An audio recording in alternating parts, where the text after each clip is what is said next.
the whole nation today is celebrating your presence here because you chose the date which is very dear to our heart, 16th of December, our Victory Day. You're not only visiting us as the first head of the state since we took over the responsibility of the government, you also chose a date which is so unique in our history to show your support to us, Bangladesh, and also look forward to build a future together. So I thank you on behalf of all the people of Bangladesh for joining us on this day of victory. I tried to explain to you how the circumstances led to the collapse of the previous government, that the leader of the previous government had to flee from the country. And there was a vacuum in the country. And finally it was resolved by creating a new government headed by me. So we have to honor the expectations of the sacrifices made by the young generation and their supporters from the people by giving their lives and getting wounded in thousands. The aim is to create, as you mentioned, new Bangladesh, departing from the terrible things that we have done to ourselves in the past. So that's our mission that we want to continue with. As you heard, he was speaking about me, you realize that one has to be a really good friend to say all those nice words. He himself is a great diplomat, made a name for himself in the United Nations, pleading and working for the freedom of East Timor. He's a freedom fighter. And he continued to remain a fighter for his government and his country. He's a great writer. He very frequently writes op-eds in international newspapers.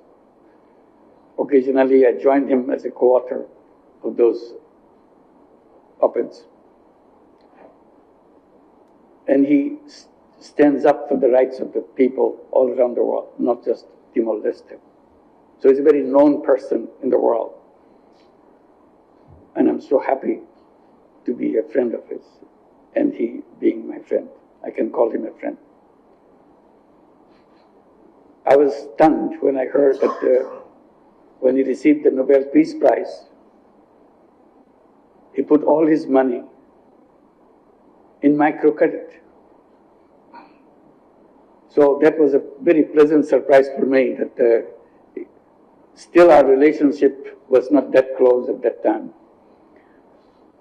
When I heard that, it really amazed me.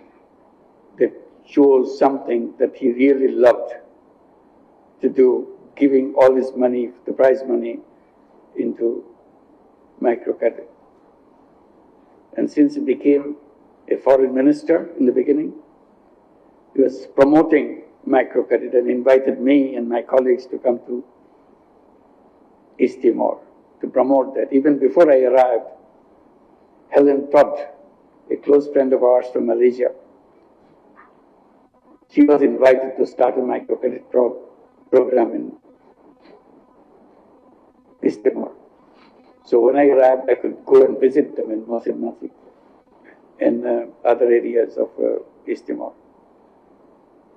So ever since he became a big fan of microcredit and all the things that it stands for, particularly